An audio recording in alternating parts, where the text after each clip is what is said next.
Assalamualaikum warahmatullahi wabarakatuh. Kita lanjutkan lagi untuk fitur di modul pembelian ini. Lanjutkan transaksi berikutnya. Terakhir kemarin sampai tanggal 12 Januari. Lanjutkan untuk tanggal berikutnya. Oke, kalian buka dulu database-nya. Oke. Ya. Saya perkecil dulu ininya. Soalnya juga. Oke ya, tanggal 13 Januari. Perusahaan melakukan pembelian secara tunai kepada pemasok umum. Nah, kalau pembelian secara tunai maka langsung ke faktur pembelian ya. Nih, kalau kalian lihat nih di note-nya juga nih pembelian langsung ke faktur pembelian. Nanti setelah membuat faktur kalian langsung proses pembayaran ya, karena langsung lunas. Oke, pembelian lalu faktur pembelian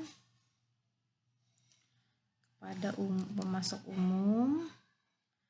Jangan lupa tanggalnya 13. Ini tulisan 2019 ya. Lalu ada karena membeli meja kaca ternyata belum ada di nama barangnya. Kalau kita cari di sini meja kaca itu belum ada, maka kita perlu menambahkan item baru pada persediaan barang dan jasa. Ini nggak apa-apa dibuka saja. Kita ke persediaan lalu barang dan jasa. Ini nanti tabnya di sini, ini faktur pembelian yang tadi, ini barang dan jasa. Data baru nih ya.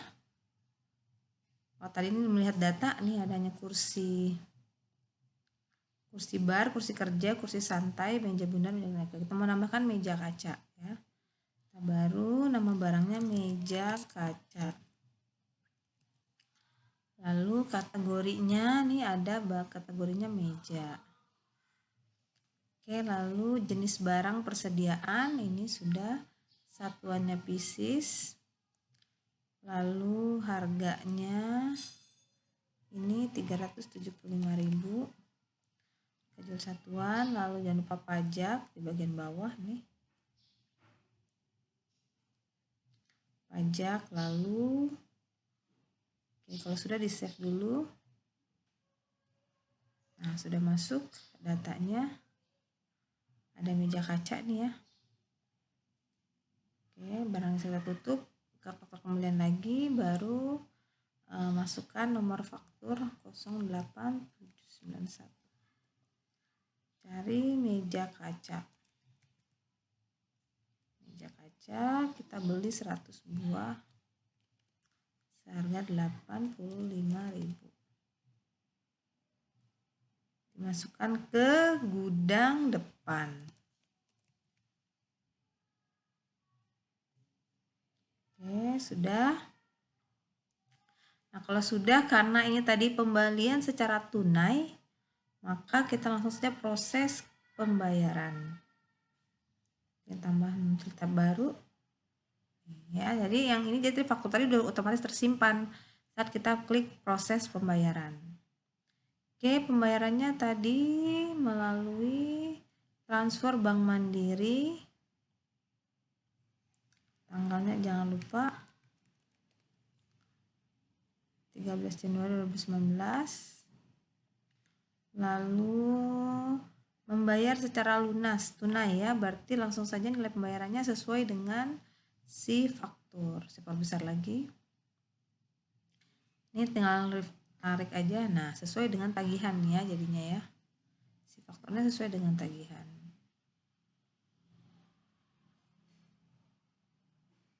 Nah, jadi bayar sesuai dengan si faktur tagihan. Kalau sudah tanggal sudah benar, ke Bank Mandiri aja transfer, ini ada? Enggak ada. Oke, boleh di save. Maka nanti akan muncul di pembayaran, pembelian, ini ada nih pemasok. Ini kalau boleh juga dikasih keterangannya ya, supaya lebih, ini di bagian sini nih keterangan. Pembelian naik, gitu aja nggak apa-apa. Enggak juga nggak apa-apa ya, ini saya hanya mempermudah aja. Nanti kalau lihat data di sini itu ada ini pembelian tunai. Di faktur juga akan muncul, tadi sudah tersave otomatis nih fakturnya 13 Januari pemasok umum. Statusnya sudah lunas. Ya. Kita lanjut lagi. Tanggal berikutnya. Tanggal 13 Januari lagi perusahaan melakukan pelunasan hutang kepada PT Mulia. Melunasi hutang berarti ke pembayaran ya. Pembayaran pembelian. Oke. Saya perkecil lagi. Hutang kepada PT Mulia Abadi. Lalu pada tanggal jangan lupa 13/01/2019. Sorry ini bank ya. Melakukan hutang, pembayaran dilakukan dengan cek Bank Mandiri, Bank Mandiri IDR.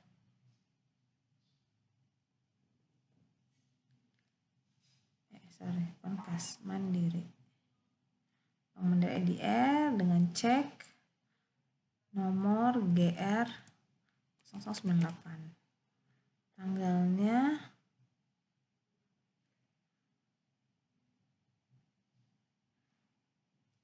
13 Januari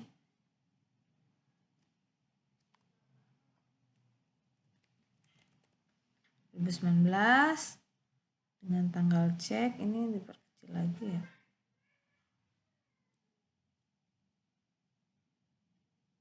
Nggak bisa lagi, ini diperkecil.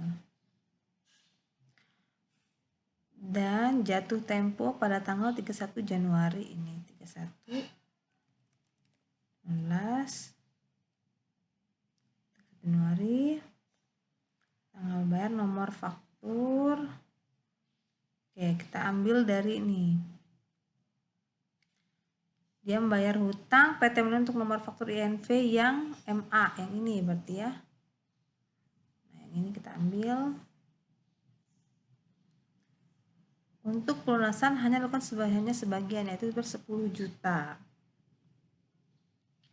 Oke, kalau kita gini aja langsung dia akan sesuai dengan tagihan. Tapi karena hanya membayar 10 juta, ya sudah, berarti kita hanya tulis 10 juta. Ya, untuk tagihnya 12 juta nih ternyata nih. Hanya bayar 10 juta. Saya perbesar. Nih. Ya, tagihannya 12 juta. Kita membayar 10 juta. Sudah semua Bank Mandiri cek nih, nomor ceknya, ini jatuh temponya, ini tanggal bayarnya. Oke. Kita save ya. Ada masuk di pembayaran pembalian. Boleh selesai terangan supaya lebih jelas aja. Bayar hutang sebagian. Nah, gitu. Nah, jadi kalau lihat di data tuh. Sorry, kita refresh.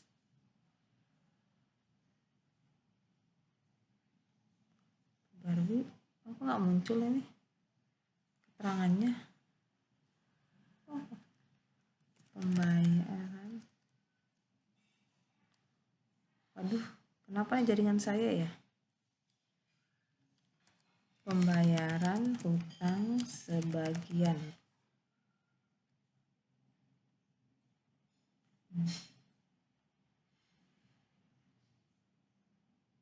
Ya, ini sudah ada ya. Oke. Kita lanjut lagi.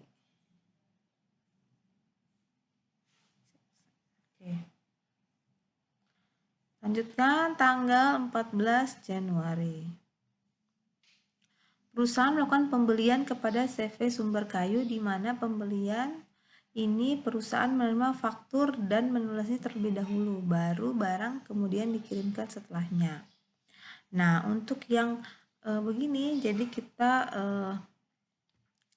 membeli tapi bayar dulu dan menerima faktur dulu.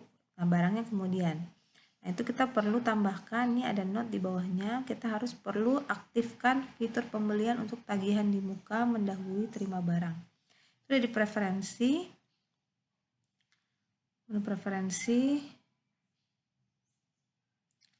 lalu di fitur, di bagian pembelian, fitur pembelian. Nah, ini nih, tagihan di muka mendahului terima barang, kalian checklist dulu. Baru kalian simpan. Ya, tagihan yang biasa kan kita terima barang dulu baru terima tagihan. Ini terbalik, tagihan dulu, malah kita sudah bayar baru datang barangnya. Oke ya, diaktifkan dulu, lalu kita melakukan masukkan PT CV sumber kayu, sudah ada belum di pemasok? Pembelian ke faktur. Ya, karena sudah terima faktur katanya. CV sumber kayu ada nggak? Nah, kalau nggak ada, kalian bisa manual menambahkannya lewat pemasok. Ini data pemasok. Ini tinggal kasih nama saja CV sumber, atau langsung di sini juga boleh nih, CV sumber pemasok, CV sumber kayu gitu misalnya ya, kan belum ada namanya tuh kan, belum ditemukan, simpan CV sebagai data baru, iya, tuh, sudah ada otomatis, jadi tidak perlu langsung manual di pemasok, nanti otomatis datanya masuk di pemasok. Ini ada CV sumber kayu ya. Jadi cara input manual, kalian ke data di menu pembelian terus pemasok, input data baru, masukin namanya CV sumber kayu, lalu misalnya ada ID-nya juga kalian tambahkan sendiri ya. Ya, itu sumber kayu. Lanjutkan lagi tanggal 14 Januari. Menerima lalu nomor faktur ini. Sumber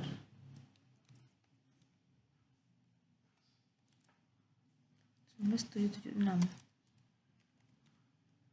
ya, kita cari apa aja nih beli, kursi kerja dan kursi santai.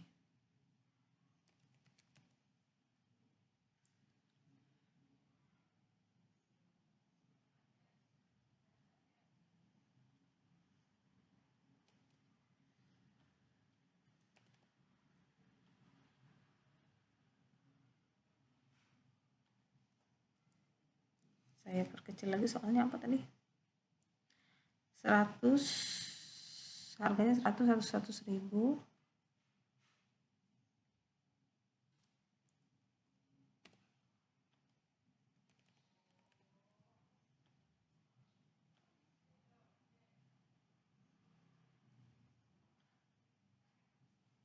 Saya perkecil lagi dulu. Kursi kerja 100.000, diskonnya jangan lupa 15%. Kemudian tidak ada keterangan di gudang mana, maka ada, oke, nggak ada gudang di mana, terserah berarti ya. Lalu jangan lupa kursi santai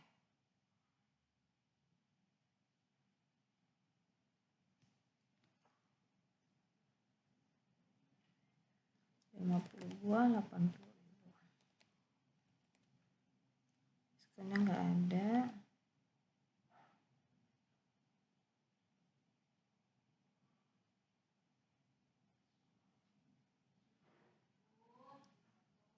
Oke, lanjut, ini sudah. Lalu apa lagi nih, barang akan diterima pada tanggal 15 Januari, bisa tambahkan di informasi ini. Oke, di informasi ini jangan lupa ini tagihan di muka ya, di mendahului barang, kalian checklist. Tanggal pemberian 15 Januari 2019. Gitu. Sudah, kalau sudah langsung karena pembayaran ya, langsung bayar ya. Langsung bayar. Ini kan penerima faktur dan melunasinya terlebih dahulu. Berarti langsung ke proses pembayaran. Nanti otomatis nih.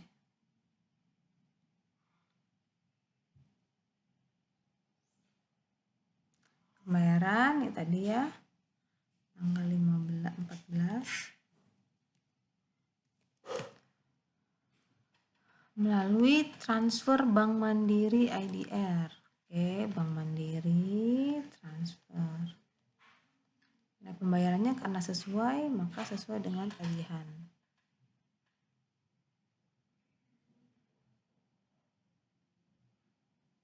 Ya, nah, ada lagi ya? Menerima faktur melunasinya, berarti bayarnya sesuai. Tanggal 14 Januari sudah benar. Oke. Oke, fakturnya berapa? 13.750 ya. Ini kok yang baru pembelian yang ini 13.750 ya, benar ya. Oke, kalau sudah pembayaran kita save, simpan. Maka si faktur tadi ini kalau kita lihat nih ya, sudah lunas, belum lunas nih ya. Kalau saya refresh, jadi sudah lunas ya, karena sudah dibayar. Si faktur tadi CV Sumber Kayu.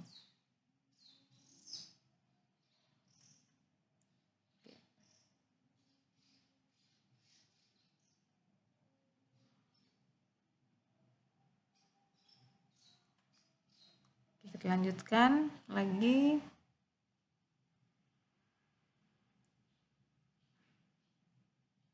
Ini tadi faktur udah ya, faktur coba. Saya jadi ragu-ragu faktur pembeliannya. Benernya 776, 776 benar. Oke, kita lanjutkan. Saya perkecil lagi. Tanggal 15 Januari. Perusahaan menerima barang atas pembelian tadi 14 Januari. Oke, penerimaan barang, pembelian lalu penerimaan barang. Dari 14 Januari itu tadi dari Sumber Kayu ya. Sumber Kayu pemasoknya tanggal 15 Januari. Lalu nomor terimanya SC 01010. Ambil aja nih, ambil dari tagihan di muka. Tadi kan kita tanggal 14 itu kan melakukan tagihan di muka ya. Nih, ambil. Ya, semuanya ya, semuanya diambil, lanjut berarti. Lalu menggunakan mobil box. Ambilnya mobil box.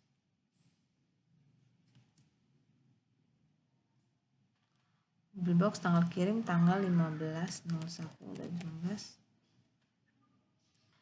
Lalu setelah itu jangan lupa nih ada dan barang dimasukkan ke dalam gudang depan. Berarti kalian klik barangnya. Nah, cek gudangnya. Kalau sudah sesuai tidak apa-apa, tapi karena tidak sesuai kalian benerin. Ya, kecuali tidak dimention. Depan.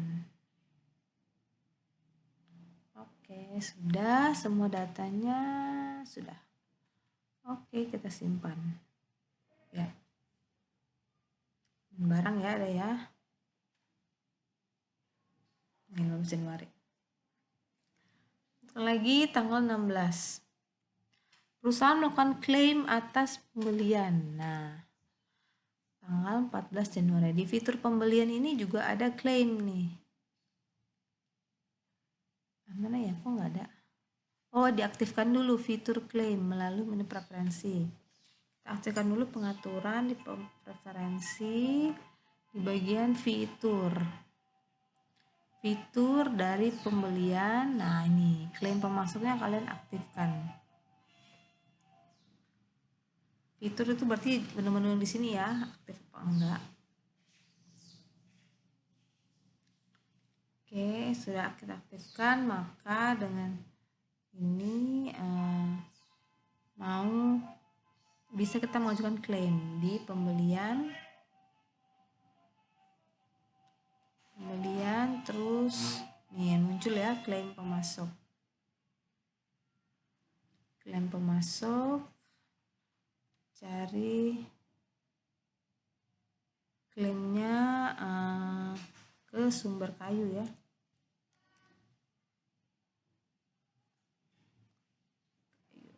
Tipe klaim ada dua macam, kirim barang atau terima barang. Yang kita klaim ini apa nih? Atas pembelian, maka atas pengiriman barang ya. Kita mau klaim atas pengiriman barang dari siapa? Dari si VP Sumber Kayu. Nah, lalu tanggal berapa? 16 Januari. Lalu yang rusak adalah kursi santai sebanyak 1 pieces.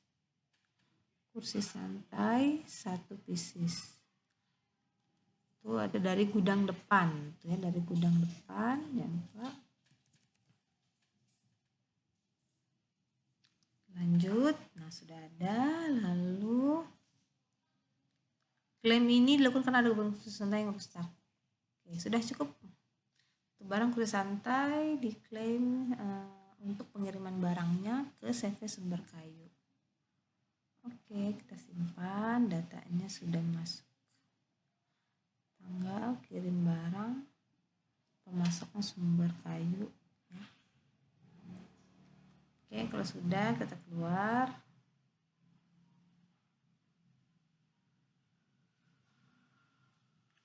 Tanggal 17 Januari.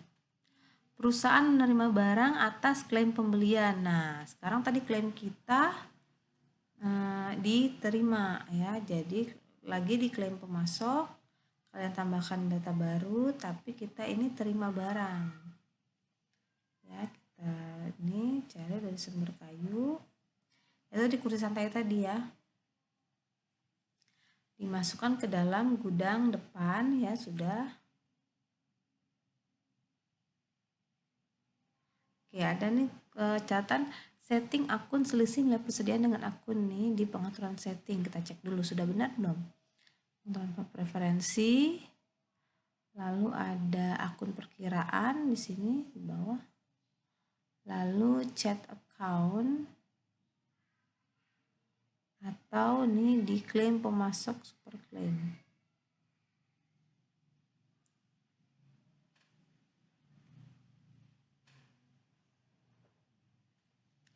Akun perkiraan, lalu di bagian klaim pemasok yang penjual pembelian.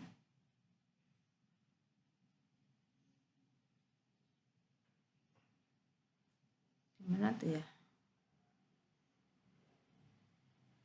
Saya perbesar di akun perkiraan, lalu di persediaan,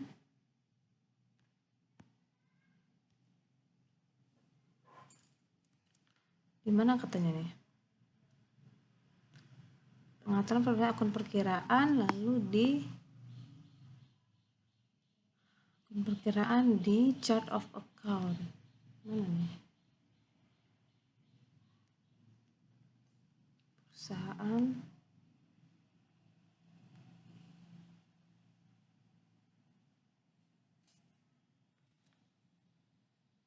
Selisih nilai persediaan. Nah, nih di sini ya, ini klaim pemasok. Selisih nilai persediaan itu akunnya beban pokok penjualan. Sudah benar ya? Sudah benar, maka tidak perlu diubah-ubah. Oke, kalian simpan.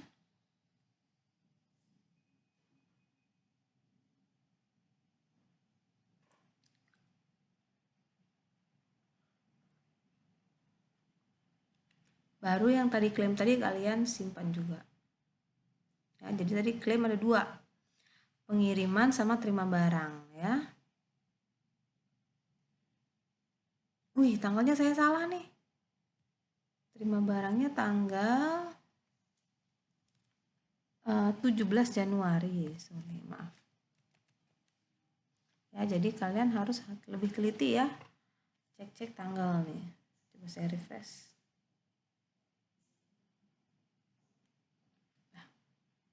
belum berubah 20 Januari. 20 Juni. Oh, mengalami kendala. Nah, berarti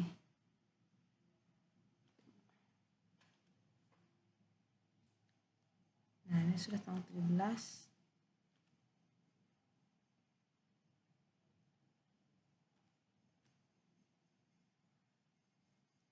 Saya refresh. Tadi di bagian klaim pemasok ya. Ya, sudah 17 Januari ya, tanggal 16 kirim 17. Oke, kalau sudah kita bisa lanjutkan kembali. Tanggal 18 Januari.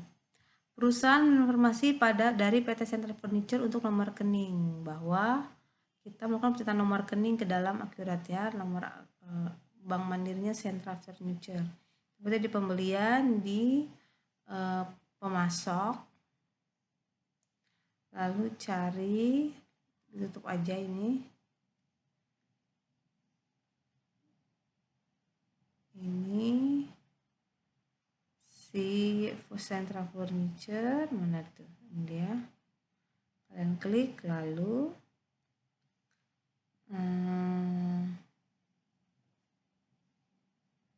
di bagian kontak pembelian. Nah, ada rekening nih, ada nih. Nah, rekening pertama Bank Mandiri 918-818-717 ya. PT Bank Mandiri 918-818-1717 ya. Atas nama PT Central Furniture. Oke. Ya, sudah. Kalau sudah di save, ya, simpan. Ya, simpan di data pemasok.